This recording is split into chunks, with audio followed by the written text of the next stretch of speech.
Ziad Helou. Is that how you pronounce it? Helou? Helou, okay. And so I don't want to take any other time to introduce or to explain what's going on. I'd love to just have him come up and share what the Lord's doing.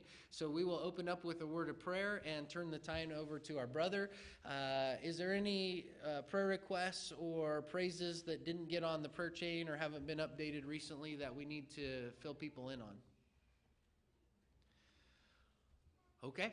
Well, being together, Ray, would you open up our Sunday school with a word of prayer, and then we'll turn it over to Ziad.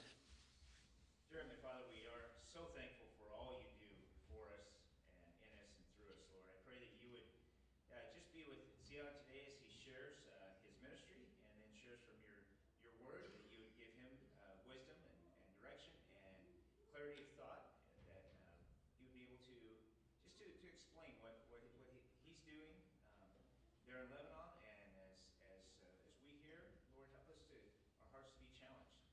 We pray that you would be with just all the things that are going on over in the Middle East right now, Lord. We pray that you would just provide as you see fit, and we ask this in Jesus' name, amen.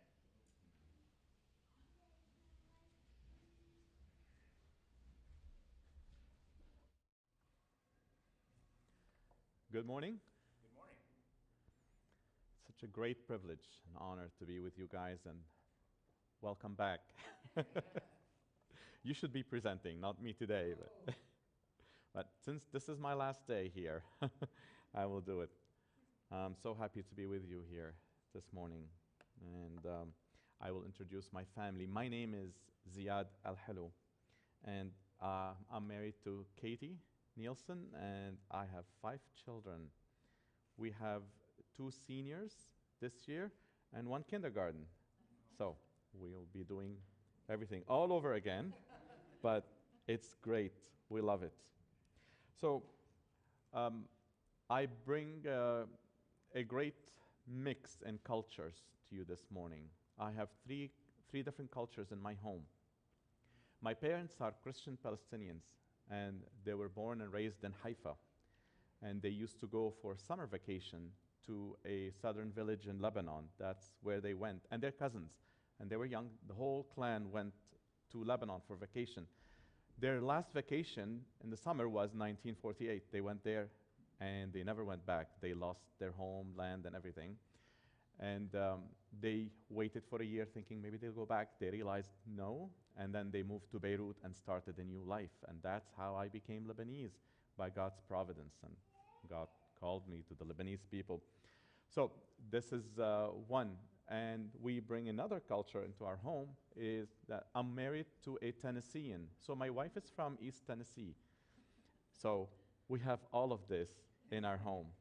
I met my wife in college in South Carolina. I was studying pastoral ministry, and she was studying missions.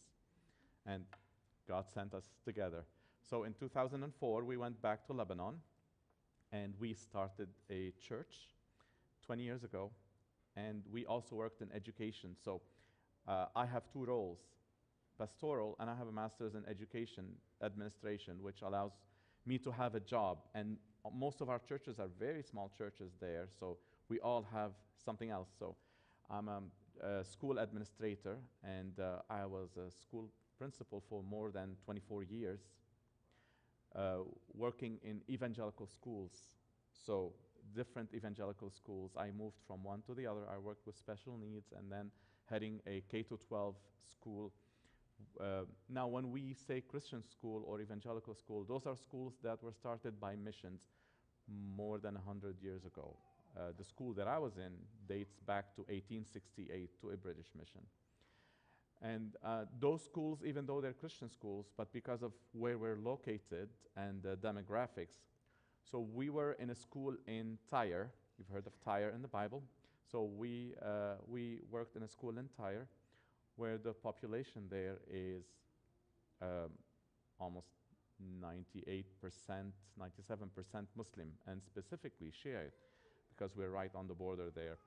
And these are the students that we had in our school.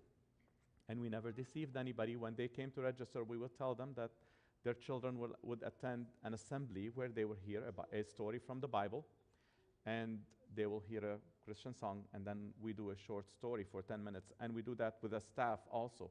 So that's what we did every year, and we had 1,100 students. Less than 50 were Christians, and when we use the word Christian, it covers all denominations in Lebanon. Lebanon, the Christian community in Lebanon is mostly Catholics and Greek Orthodox. So we are the minorities as being a Baptist church or a Bible church. And we're always confused with Jehovah's Witnesses there because we don't have a Protestant legacy in the country there. But it was a great opportunity to share the gospel there. And our slogan was always planting eternal seeds in young hearts and minds. We plant the seed and God does the work. So I'm very happy to introduce more about my country, and I hope this will not turn out as a geography, but it's good to learn. So that's why we have the Lebanese flag. Yeah. Okay. That's why we have the Lebanese flag and the American flag together. And I also help volunteer with an organization called Horizons International. Horizons targets or evangelizes Muslim communities. And we do that online or in person in Lebanon and in the Arab world. So I have cohorts meetings, which I teach. So we have, on Monday, we have biblical counseling that we teach to church ministries and leaders in 5 Arab countries around us, different places, people who don't have that opportunity. And on Wednesday, we do a Bible study that we share with the Arab world. Please feel free to get a card anytime. I have prayer cards, and you'll see on the back, I have a YouTube channel. Everything that I teach, I put it there for the world. So, and COVID helped us learn a lot about how to use all of that. So during COVID years, I did an exposition on all of the Psalms in Arabic with slides in English. So trying to reach those who are interested also in learning English, and that's a big thing in Lebanon. So that's why we integrate, and our church is bilingual. We target people who are interested in language and people who are looking for hope, and everybody will get to hear the gospel. So it's all on my YouTube channel. Learned a lot during COVID. I have 221 videos of expository preaching. Psalms, John, and 1 John, and still ongoing. Praise God for that learning opportunity. So this is Lebanon, and this is our flag. We have 3 colors, and mainly the white color talks about the mountain peaks in Lebanon, and the mountains that are always covered with snow. And the cedar, I'm sure you've heard about the cedar in the Bible. And the Bible talks about the cedars of Lebanon. And one of the famous verses is Psalm 92, which talks about the righteous will flourish like a palm tree, and he'll grow like a cedar in Lebanon. And Lebanon dates back in the recorded script that we have, dates back 5,000 years from now. This is our map. Lebanon is a very small country. So I'll try to bring it home so you can just see the difference. So I have the map of the US, and on that side there's a small state that I always connect Lebanon to. Do you know what that state is? Rhode Island, right. So Lebanon is the same size as Rhode Island, but not the same population. In Lebanon, we have 7 million Lebanese and 2 million refugees. Refugees are from Syria, Iraq, Kurds, and all of that because of the wars that's been happening. And we have many, many, many Palestinian camps since 1948. And it's just poverty, complete poverty in these places. And we have the opportunity to go and minister in many ways in these. But we almost have double or half of our population, adding to the 7 million, is refugees, especially those that you cannot count, which come and cross and just stay there. Here's another one. So this is the map of the world. If you look at the map of the world, there is no way that you will be able to see Lebanon. That's why it's out there in that circle. And that's bringing it more to your home, the state of Idaho. So here's a comparison that I found. It's interesting. So you can fit, do you know how many Lebanons you can fit in Idaho? To do the math, how many? Yes, 20. So you can fit 20 Lebanons in Idaho. But the difference is your population, and I think this is the latest census, is 2 million. But Lebanon has 7 million plus 2 million refugees. So you can imagine, there's no empty space. There's no desert. By the way, there are no deserts at all in Lebanon, okay? Not the whole Middle East is desert. There are other places, but not Lebanon. Lebanon is either mountains or the Mediterranean, and it's full. We don't have any empty space. So this is the difference between Lebanon and Idaho. Okay, this is the Mediterranean. This is Beirut, and I'm from Beirut, but my wife and I moved in the country from one area to another to do ministry. So we're all on the Mediterranean. If you're driving from the south all the way to the north, it would take you probably 3 hours, drive the whole country. And you always have the Mediterranean on your right side. When you're driving from south to north, it's always on your right. So you drive by the seaside. When we lived in Tyre, we were right by the sea because Tyre is connected with ports and fishermen. So it was our house was 5 minutes. We lived on school campus, which was 5 minutes from the sea. And here's one of the cedars. Cedars are huge. The Lebanese cedars are huge, many of them. And we've done one thing. One time we had the youth, and we were up in the cedars, and we joined hands, 20 people, just to be around, and we were sticking to the tree. 20 people around that trunk. The cedars, for every 1 meter growing up, the cedar would go down 4 before it grows another. So that's how strong, and they're ever green. And the first mention of the Bible is in Deuteronomy 1:7, and it's mentioned 71 times in the Bible. You'll hear a lot about it in different ways. There are good ways, there are negative ways. The Bible talks about the pride of the cedars, and Lebanese people are very proud. But with everything that's been happening the last 5 or 6 years, God has been breaking them, and they are more open and tender to the gospel than before. Some food.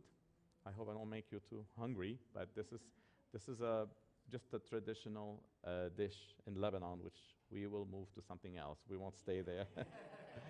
Okay. And here's the demographics. This will give you an idea of, this is probably 15 years ago. This was done 15 years ago. So it's changing. The Islamic community is growing. The Muslim community used to be around 70%, and the rest would be just minorities, not necessarily Christian, different minorities. The good thing about Lebanon, and the difference about Lebanon from the whole Middle East, is that Lebanon is open. It's a metropolitan country, and it's open. It's a touristic country. So we have the opportunity to preach the gospel. We are not persecuted for sharing unless you ask somebody to change their religion, and we don't believe in changing religion. We believe in making people followers of Christ. So we do have this opportunity depending on where you are. There are places that you need to be wise in that place, but we have this great opportunity. So the government protects your freedom when you share your opinion and your religion to a certain extent, depending on where you are. So we have this great opportunity. And the evangelical community is in this other here. And that's not just evangelical. The other is just minorities. Minorities can be anything. And from this, we have around 2%. So that's why we're confused with Jehovah's Witnesses. But we have 104 churches in Lebanon, of different evangelical denominations, and it's growing. And this is a typical picture that you would see on a Friday at noon. Friday is the day when Muslims go to pray. And on Friday, they would just leave their jobs and they would go to the nearest mosque. And what you see here, those are the people that cannot make it inside the mosque, even though that mosque is huge and can take thousands. But there's always more people outside than inside. And they bring their mat because they would not pray on the ground. They have to have their own mat. And they would take off their shoes. And Muslims are very religious and devout. And when you look at them, when they're praying, they're very serious. They don't know who they're praying for. But they're very serious about their religion and the way they pray. And if you're driving in that area, you would probably stop and wait until they're done because they block the streets. They just park the car and they would go down and they bring their mat and they'd be there for 30 to 45 minutes. So you will be blocked if you don't know where you're driving because that time is a serious time. Everybody would stop and they would go out. They would just stay in the street. They can hear the call of prayer and they would pray right there in the street. No shame at all. And that makes me and makes us, ashamed because we should not be ashamed of the gospel. They're not, but sometimes we are, but they're not. And looking at this picture, that reminds me of this, and that breaks my heart. John 14:6. Do you know what John 14:6 is? That's right. That's right. That's what Jesus said. And when you look at that picture, and these hundreds of thousands all over, what are you thinking? They need Jesus because there's no other way. And that's our motivation. That's how we're motivated. Every time we see that in the street somewhere, every time we hear the call of prayer, we remember what Christ said, I am the way. No one comes to the Father but through me. And that's a reminder. Even if we get busy and we forget, we go on with our life, and then we hear that call of prayer, or we see that on the street, and we remember, oh, wait a minute, we're on a mission here, and we need to get the gospel out. And we're not getting the gospel out for thousands and thousands. And don't let anybody deceive you, because the work of the gospel is through discipleship and one-on-one. It's not through thousands, unless you're just giving out food and people come, and that's not really the gospel. That's what they called long time ago in China, in missions, they called it rice Christians. We don't believe in rice Christians, people who come for the food. Christ did help the people. He gave them food, but he gave them the word. And that's what's important. So this is our reminder. Guys, when we see this in front of us, we remember John 14:6, and we get motivated again. Yes, that's what I'm doing. And we get out of our distraction. I was born in January of 1975, and the Civil War started in April of 75. So I've lived my life growing up. We had 30 years of Civil War. So I lived 30 years of knowing only Civil War. Our activities were mostly, growing up, were not mainly sports. It was just, when there's a ceasefire, we'd go out and we would pick up the bullet shells, and then we can sell them because copper or brass or whatever. That was the activity on the street. But Lebanon was destroyed and rebuilt again, and Civil War ended in 1990, but something else started, something way more unpredictable and scarier. Car bombs and assassinations, and that's something you cannot predict. There's no ceasefire for that. So conflict continued with car bombs and assassinations. And the last explosion, and that's an explosion that destroyed more than half of the city of Beirut, and it was the port blast. Anybody hear about this? Yes. The port blast? Yeah. Like one of the top 10 or 20 blasts ever or something like that? It's the biggest.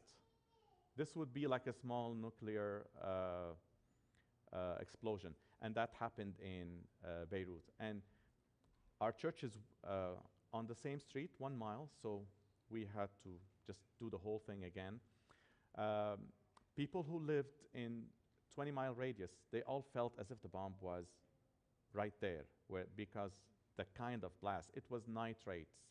It was a huge container of nitrates that exploded. And because of the rate of corruption in our country, still after 4 years, no one is, they can't point finger at anybody. We have, Lebanon is run by warlords, and their warlords are run by other countries. So we haven't had a president for the last 2 years, and it's just running by God's grace only. And something else that happened in Lebanon in 4 years ago is that Lebanon was in debt for the World Bank, and all of a sudden the country claimed that they cannot pay that debt, or even parts of that debt, and the debt is huge. So what happened is that all of our savings in the bank were held by the banks itself. So you would go to the bank to have your money, and they would tell you, we don't have your money because we invested it. But they'll give you a small allowance. So if you had $100,000 saved in the bank all your life, they'll give you 500. That's your allowance. Some people, very few, are able to get some of their money by going in with a pistol or a gasoline gallon, and they threaten everybody. But that's not everybody, that's just a few. And it's been like that for the last 4 years. Something else happened is with the devaluation of the currency. So because Lebanon is a touristic country, we're not industrial. So Lebanon depends on import. And for 20 years, the dollar rate was always 1,500 lira to $1. And now it's 90,000 to $1 instead of 1,500, which means if you got paid 1,500,000 lira 4 years ago, it made 1,000, and now it's almost $14. So you can see the difference. And that affected all that and the banking system. So it's a huge mess, and it would take days even to understand the dollar rate. There's $4 rates in the country, in the same country. But the one that works is the one that the black market. The one that the government still claims it does not exist, but they still say, no, but that's something that you cannot get. So they're still holding on to people's savings and indemnities and all that. It's been 4 years, and God knows when. But when that happened, and throughout all that, there was always an open door to go and help. So when the port blast happened, many people had their homes destroyed. So they had no walls, most people. No walls, no windows. And this is when we decided to go out and help with something else. Not only food, but try to help fix glass or windows as much as we can. And that was an open door to get into homes that otherwise would never receive us. Those homes, they always had the door shut when they see us, and they wouldn't even open the door. But now they have no doors anymore. They have to receive us, and they need our help. They need any help, anybody's help. And that was an opportunity to come in, another opportunity that God opened, to come in, heal wounds, and help with building, fixing, and sharing the gospel and Christ. This is our small church in Beirut. We started this church in 2006. That's just the group that we were able to get in the picture before they escaped after the service. And we have a mixture of people, because our church is bilingual. So we have a mix of different people who come and attend. We always have translation between English and Arabic. This is not, English is not my main language, either Arabic. I went to a French school throughout my schooling, and I started English in my college years, because Lebanon was a French colony for years. So French is taught in schools there. So this is our church, and I'll share with you some activities that we do, and then you guys can ask whatever questions you want. So we found this open door. Before all of this happened, people would never open door for us when we go door to door. But because of what happened, people who were considered middle class are now in poverty, and that's an open door. So we were able to get a food parcel of what you see here. This is a food parcel of $20, but that's an open door. So when they see what we have, they'll open the door, and we can come in and visit and sit for an hour and share the gospel. We try to keep that away from church. We don't do it at church doors, inside church. We just do it at their home, and then we invite them and we follow up. So this was an open door. We run awanas in Arabic. We've had awanas for years. My wife and I coordinated awana in the country when it started in 2004. We have all the curriculum translated into Arabic. It's not as strong as before right now because the material, and you guys know about the awana material, expensive. And awana restricts that you have to use their curriculum exactly as is. So you have to get the vests exactly, and you cannot do your own. You cannot create your own. So it's getting less and less. We still use the games that we learned from awanas, which was great. And when I'm in the country, one of the things that I do is I visit different places. And one of the places that I like to visit and preach, go back to, is Tyre. We're not in Tyre anymore, but I love to go back to Tyre. One thing different about Tyre, because Tyre is a secluded area, it's like a village, and it's almost purely Shiite Muslim community with very few Christians who stay there. And the thing there is that women and men don't sit together. They don't meet together in the same place unless it's the same family. So when we do meetings there, we do one for women, and we do it in the mornings because the men are at work. So those ladies, when they come and hear the gospel, they're not leaving their homes and their husbands, and because their kids are at school, their husbands are at work, so they don't need to be there to tend. So we do that in the morning. And and this is one of the meetings, and it's just full of Muslim ladies. And we do the same thing for men, but we do it in the evening or on the weekend. This is a sister church in Syria that I love to keep going back and forth, and we fellowship together. They come and visit us, we go and visit them. It's a Bible church in Syria, in an area called Germana in Damascus. That area used to be almost empty, small village, until people in Syria started leaving the big cities like Homs and other places where all the war was taking place. And all of a sudden, this small area was flooded with people. And the church started receiving, and they're always full house. So that's what war does. You know, we don't like war, and war is negative. But you get tender hearts, and you get needy people. And this is where we have to step in. We don't engage in politics. We don't talk about politics at all. And this is not our call. Our calling is to preach the gospel, not engage in politics. And when these things happen, we know what our calling is. One of the highlights in ministry in Lebanon is doing activities for children, because people want their children out. I'm sure you don't, but they just want anybody to take their kids for a few hours, and that's an open door, another open door for ministry. So we do a lot of kids activities here and there, Bible clubs in towns, not only just in church. We open it to the town, and we advertise it for a few weeks. And when they come, we have games, and then we tell them a story from the Bible. This is in a school called the School of Hope, and this is a school for refugees. So we got the opportunity to minister to these kids. Another thing that churches there love is camps, summer camps. And who doesn't like summer camps, right? But it's more family camps, so the whole church would go. And this is a great ministry that we can go from place to place and do. And this is one of the summer camps. I've been to Pinewood here, and we have a place for church camps, and it's just a Pinewood as well. So this is in this last year's summer camp in July, and I'll just show you some of the games. I was trying to teach them football. We call it American football there because our football is soccer here. So trying to play that game.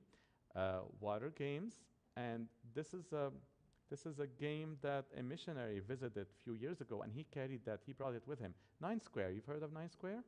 So, and we've been using it for 7 years, and people line up in lines just to get in that Nine Square. It's very easy, very light to pack and carry. It's aluminum, but it's a great game. And this is a baptism from this last year. This couple, we've been discipling this couple for 8 years. They're from a very closed Muslim community. And we didn't rush them just to make a commitment. And we waited until they insisted, they asked to be baptized. And we've been working with this couple. And it's really not hundreds or tens of people. It just starts with one couple. Now, this couple, after 8 years, they're sharing the gospel in their small community. And we have 17 people coming from their village. We send a van, and they come, and they're also involved.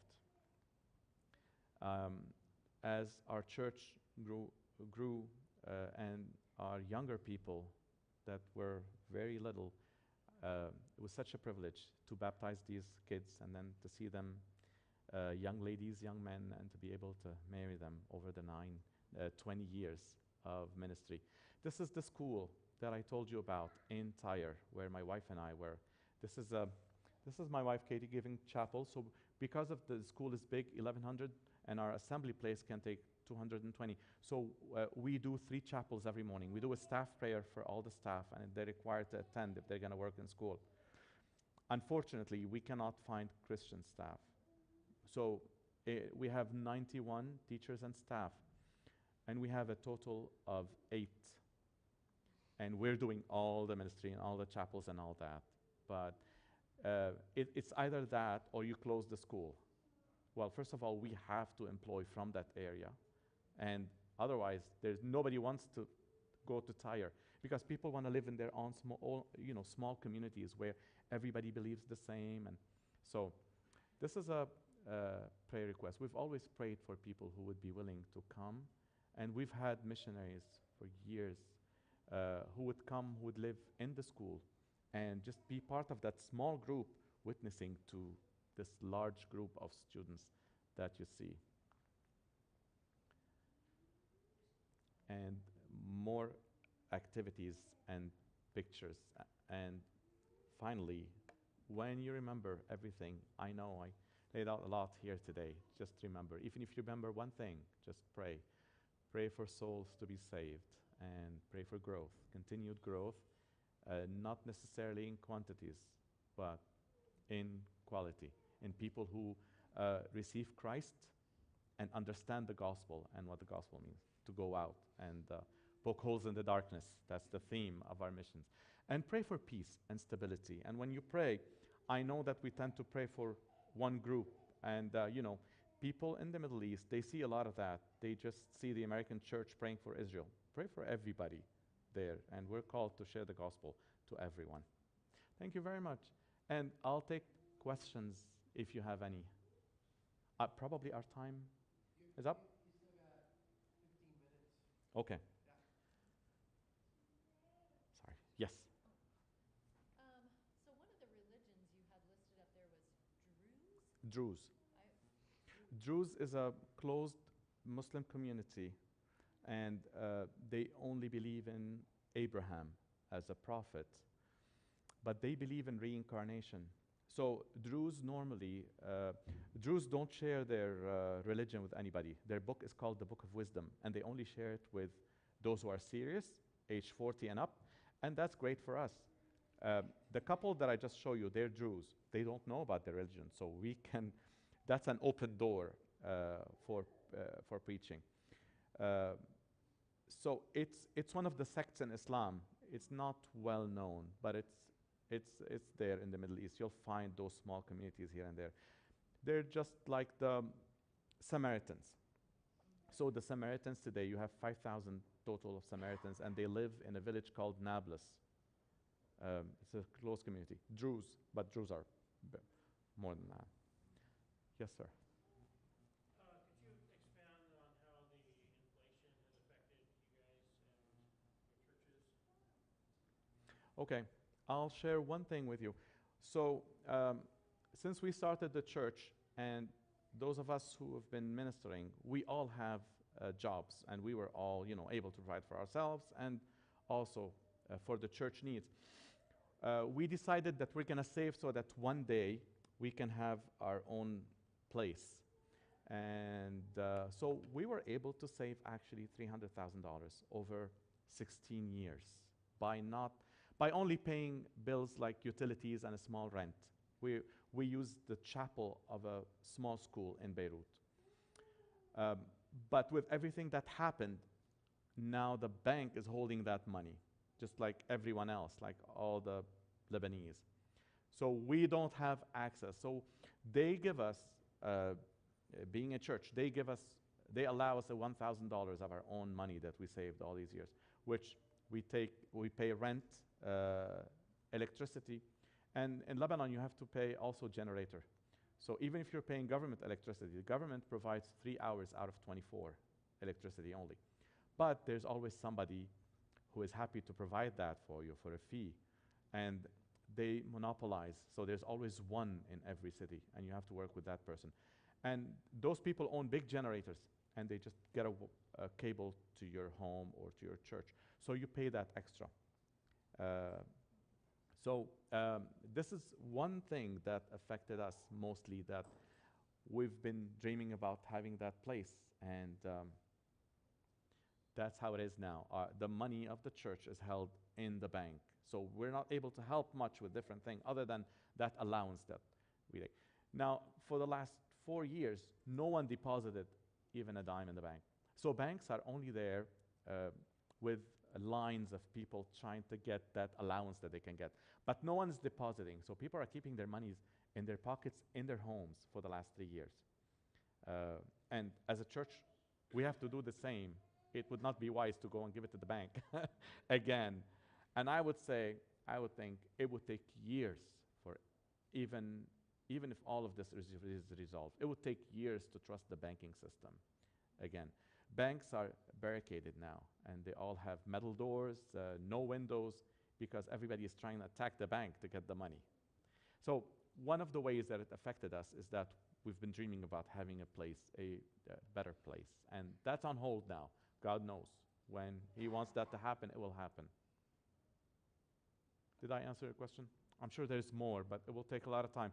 It affected everybody in many ways. That's just one. Yes, sir. What have you found to be the most effective way to start building a relationship with the Muslim, which will lead to opportunities to share the gospel? Friendship. And it takes years. It's not a 1 month or not even a 1 year. It takes years.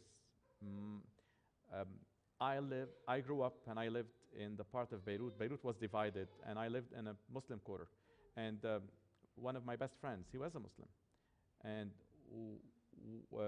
when I got saved, I was 17. I wanted to bring that friend with me. So I picked him up. Whenever we have a service or a Bible study, I always planned to have a meal in our house or something before that, and I'll tell him, well, let's go. And so it's just by friendship.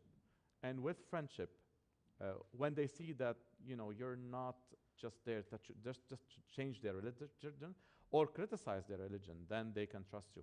So it's all through friendship, and that takes time and it takes stamina. And I'm sure it's all over the world, right? People need to trust you, because how can they trust your Lord if they don't trust you, right? And if they don't know that you care. So this is how we do it. Yes? How do you balance your time between ministry and your work? That's a very difficult question. I don't. It's learning in progress. But I love early mornings. I'm a morning person, so I wake up at 4. Yeah, the August 4th, 2020 explosion, was that like 4 point something on the Richter scale? Was it like a volcano? Was that caused by not only the nitrates, but also the wheat, the grain dust, and like combination things? It was just, did it cause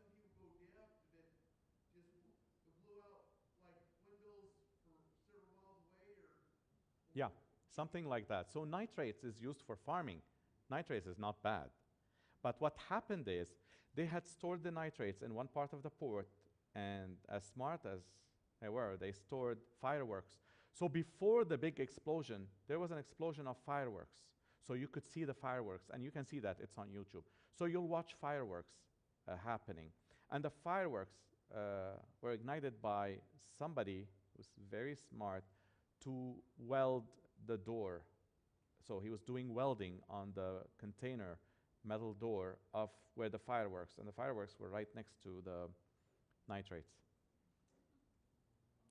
And yep, that happened. And of course, the pressure of all of that, this mushroom explosion, um, mostly all of the city lost, at least, you at least lost windows and cracked doors if you're far from.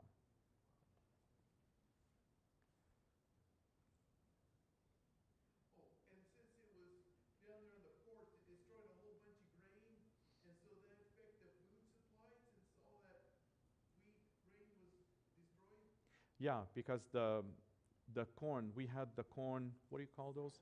Yes, it was right next to the nitrate, and that exploded too. I was a mile away in a store, in a big grocery store, and I thought that that explosion was in that store. I did not even imagine somewhere else, because there was glass and metal, it was all falling, and it was a stampede in that store. And when I got out, I realized the smoke's coming from that side. Yes, sir. Whenever you're witnessing to a Muslim, if they're Sunni or Shia,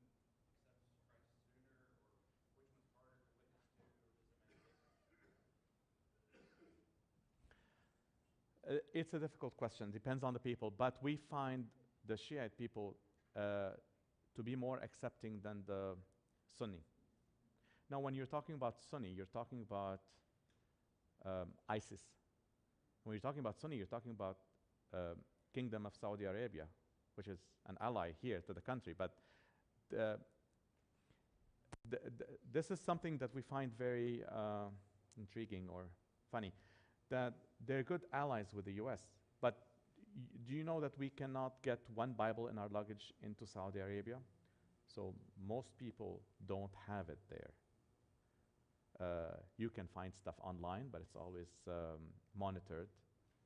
But we find the Shiite, because we lived among Shiites in the entire, we find them to be more, they would rather live with a Christian than with a Sunni.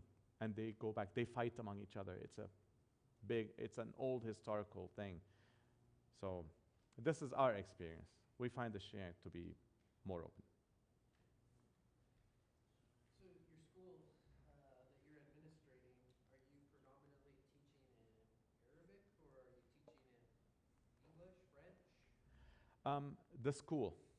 And this is the reason why we're the biggest school in Tyre.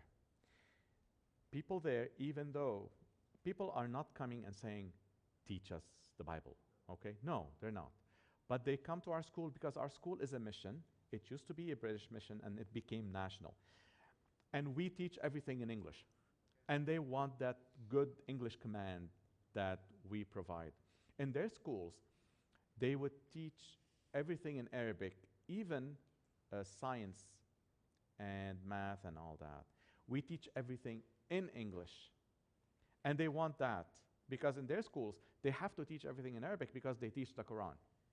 Now, in their minds, they don't care, because they're thinking, these are kids. What's going to happen? Let them hear. But of course, we're thinking something else. Train up a child in the way they should go. So they don't think that so children are looked on differently in Islam than in the Bible. Children and women, unfortunately. So they're looked down on, they're not looked at as smart or as, someone who can engage. So that's why they don't worry. Usually in middle school, we lose a lot of the girls because when they put the hijab, they go to the Muslim schools where they learn the Quran.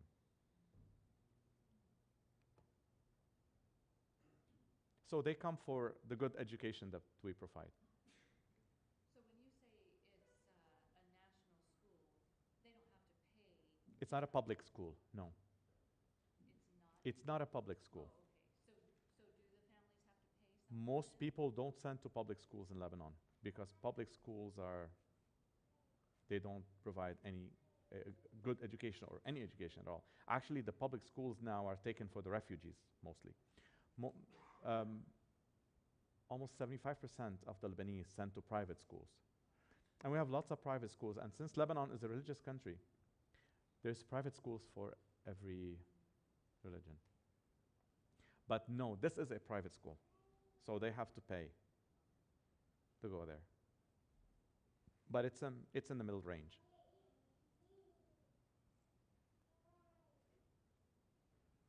Yes.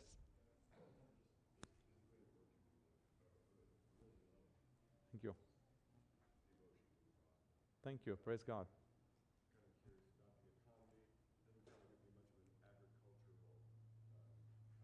So what are the main types of jobs that people need to do jobs there? Do women work and what's the unemployment rate? Yes, women do work. And it really depends on what part of the country you are in. Whether there are religious areas, very religious areas. And in the Civil War, Lebanon got divided into sectors. So when you say Christian in Lebanon, by the way, we're not talking about, Christian can be anything, mostly Catholic or Greek Orthodox. We use the word believer. That's what we use. That's how we identify. So Lebanon was divided in Civil War according to different religions. And it depends on what area you're in. But Lebanon is not industrial. Lebanon is well known to be a touristic country because we're on the Mediterranean and we're the only country in the Middle East that doesn't have only one religion. And it's not a desert. It's mountains or the sea. So we get a lot of tourism. Well, we're not now because of what's happening on the border and the war right next to us. But we depend on tourism. And that's what most people work in, tourism. And that's why our schools teach 3 languages. So you always learn Arabic, but you go to an English or French school. So if you go to an English school, French will be your 3rd language. If you go to a French school, English will be your 3rd. And this is how it was for me. I learned Arabic, I went to a French school, and English was the 3rd language that we started later on in high school. But most schools now start with all 3 languages in kindergarten, and they go up. So they end up having 3 languages, and this is how they can function in tourism, which is the main hub. Yes, So you said you went to Bible college in South Carolina? that's right. How difficult was that for you coming from Lebanon? I mean, was that hard on your family, funds, that type of thing? Um, How did that come about? I received a scholarship. So I went to seminary in Lebanon for 2 years. But then I received a scholarship that was offered. They used to offer one scholarship in the Middle East. And one of the pastors in Lebanon was a board member of that university. So offered that scholarship, and that scholarship was given to me by God's providence. And this is how. So I was in South Carolina for 4 years, where I met my wife, Katie, and we went back and in 2004. And that was her first visit to Lebanon to stay. So she went in 2004, and the first time we were there for 10 years until she visited for the first time. I'm trying to get to the first slide, but I think it's, yeah. Okay. Thank you for your help. Maybe because I pressed so many buttons. Yeah, so Katie was studying missions, and I was studying pastoral ministry.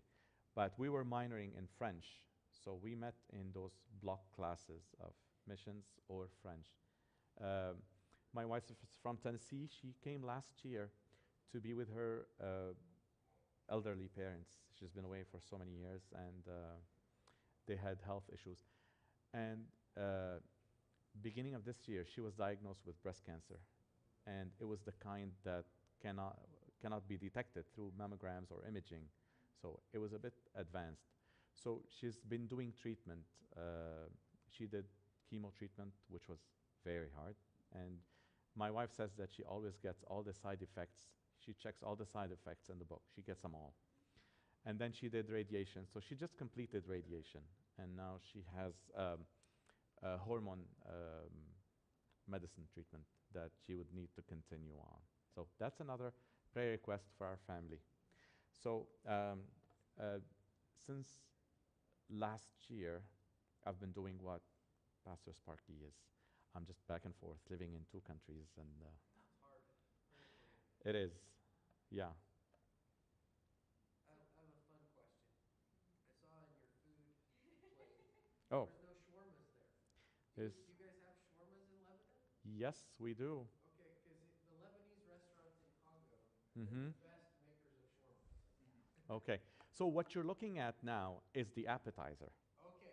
So when you sit, this is what you have first.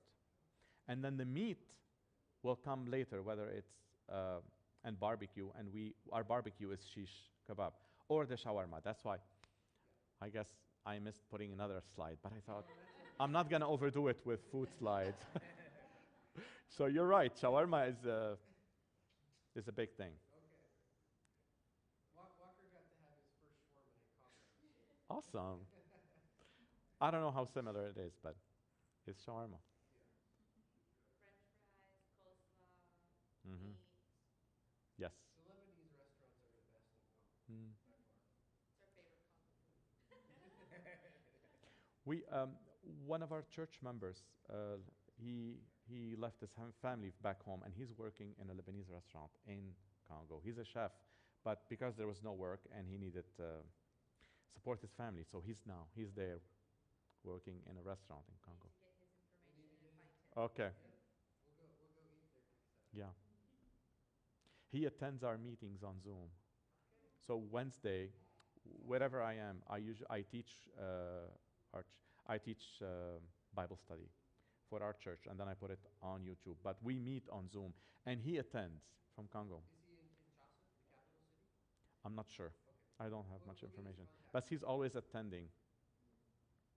We're still doing Bible studies, midweek service. We're still doing it on Zoom because of the difficulty of finding gas, and it's very expensive, and there are long lines. Last time I was in a line there, so I joined the line at 8 a.m. and I got there at 2 p.m. to fill up my car. So we don't want to make their life difficult, so we're still doing our midweek on Zoom, and Sunday we do one service in church. Yes, sir. So because you're back and forth, kind of like what the Clancys are doing, what does a typical trip out to there look like then? Because you're not there full time. 2 months. So I'm there for 2 months, and then I'm back. This past year has been critical because of I'm trying to be here, to be the mom and dad and do everything at home. But when I'm there, I'm 2 months, and we have a very supportive church in Tennessee. And so when I'm away, beautiful ladies who are always around and helping. Amen. All right. Thank you, Ziad. Glad you're here. If you Thank haven't you. had a chance to visit with him, catch him at the break, and then we will go ahead and close our Sunday school hour with the word of prayer, mingle, interact, and then we'll get ready for our worship service at 11. So, Daniel, would you close our Sunday school?